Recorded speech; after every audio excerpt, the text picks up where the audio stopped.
सुखविंदर सिंह सुक्खू की सरकार कितनी गैर जिम्मेदाराना है, कितनी लापरवाह है, कितनी असंवेदनशील है और कितनी जनता की समस्याओं से मुख मोड़ने वाली है, इसका अंदाजा हम इसी बात से लगा सकते हैं कि पिछले कल बंजार उपमंडल के जिभी के साथ लगते गांव तांदी में भयंकर अग्निकांड हुआ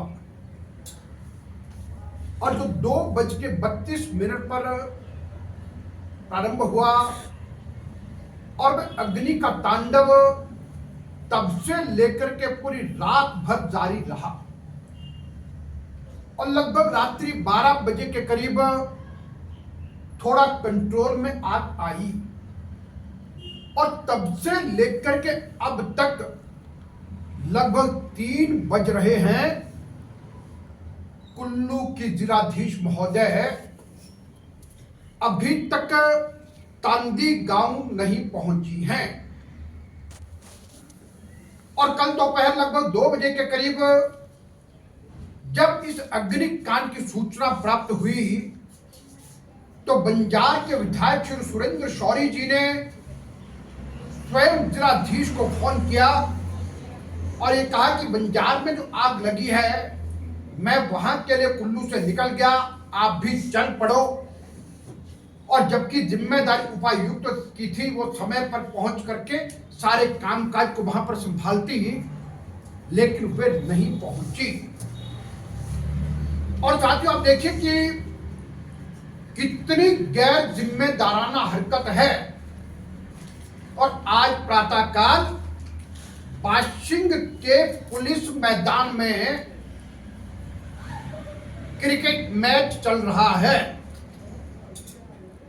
और वो जिला प्रशासन और सीएमओ के मध्य में क्रिकेट मैच है और जिलाधीश महोदय 11 बजे से लेकर 12 बजे के बाद तक बाशिंग के पुलिस मैदान में देखी गई हैं, जहां पर क्रिकेट प्रतियोगिता की ओपनिंग कर रही हैं।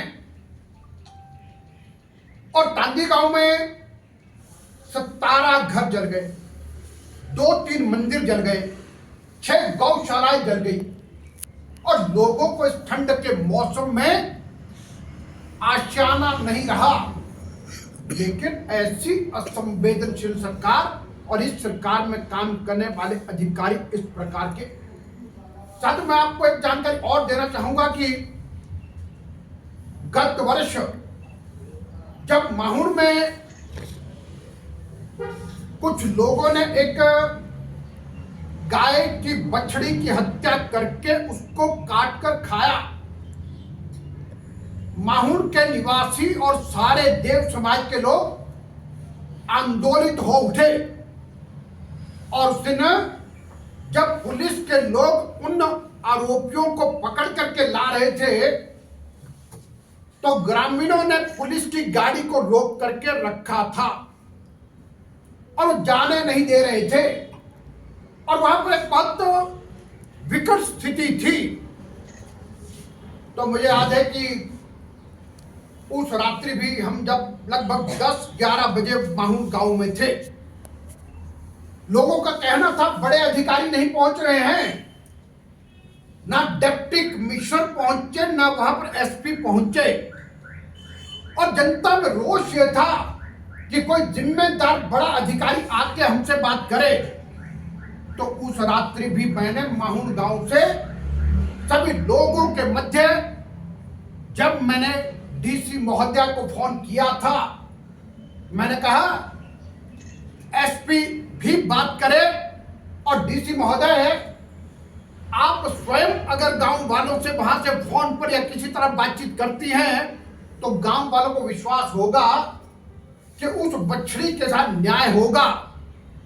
लेकिन उस समय भी डिप्टी कमिश्नर महोदय ने इतना गैर जिम्मेदाराना जवाब एक लगातार 3 बार के विधायक और पूर्व मंत्री को यह दिया कि ये काम मेरा नहीं है, इस काम को एसपी ही देखेंगे। और साथियों, इस अग्निकांड में भी कितने प्रकार की गैर जिम्मेदाराना हरकत इन्होंने की है। और मैं आप सबकी जानकारी के लिए ये कहना चाहूंगा कि अभी टूरिस्ट सीजन चला, लेकिन मनाली का ट्रैफिक जैम पूरी दुनिया में फैल गया। घंटों घंटों लोग फंसे रहे, लेकिन जिलाधीश या डिस्ट्रिक्ट एडमिनिस्ट्रेशन को कोई खबर नहीं, किसी ने उस परेशानी को दूर करने का प्रयास किया नहीं। और अंत में 29 तारीख को आनंद फान में एक मीटिंग की, लेकिन जब वो मीटिंग हुई उससे पहले टूरिस्ट यहाँ की ट्रैफिक समस्या से परेशान होकर के वापस लौटना प्रारंभ हो गया था और 30 और 31 को लगभग खाली हो गया था। अब कितने गैर जिम्मेदाराना ये सब लोग हैं। और इसलिए मैं कहूंगा कि इनका काम केवल मात्र कांग्रेस पार्टी का वर्कर बन करके ये लोग काम कर रहे हैं, और जो लोकतांत्रिक संस्थाएं उनको परेशान करने का काम ये एडमिनिस्ट्रेशन कर रही है। आप देखिए कि होटलियर एसोसिएशन मनाली का चुनाव जो 3-4 महीने पहले होना निश्चित था, और डीसी ने कोई इंक्वायरी निकाल करके और वो इंक्वायरी की रिपोर्ट आते उसका फैसला देते कितना लंबा समय बिताया, लेकिन अभी तक भी वो चुनाव नहीं हो पा रहे। तो आखिरकार इस सब के पीछे घातमेल क्या है? आप एक आईएएस अफसर या डिस्ट्रिक्ट एडमिनिस्ट्रेशन के मुखिया के नाते काम नहीं कर रहे, एक पार्टी के कार्यकर्ता की भांति काम कर रहे हैं। नगर परिषद मनाली का चुनाव, अरे 3-4 महीने बीत गए, अब कहीं जा करके थक हार करके जितना देरी आप कर सकते थे वो की, लेकिन उसके बावजूद अब जाकर के 6 जनवरी को उसकी ओथ अध्यक्ष और उपाध्यक्ष की रखी है। तो मेरा सीधा आरोप है कि इस प्रकार की हरकतें करने से बाद आए जनता के मुद्दों को ठीक प्रकार से समझने का और उसका समाधान करने का प्रयास करें।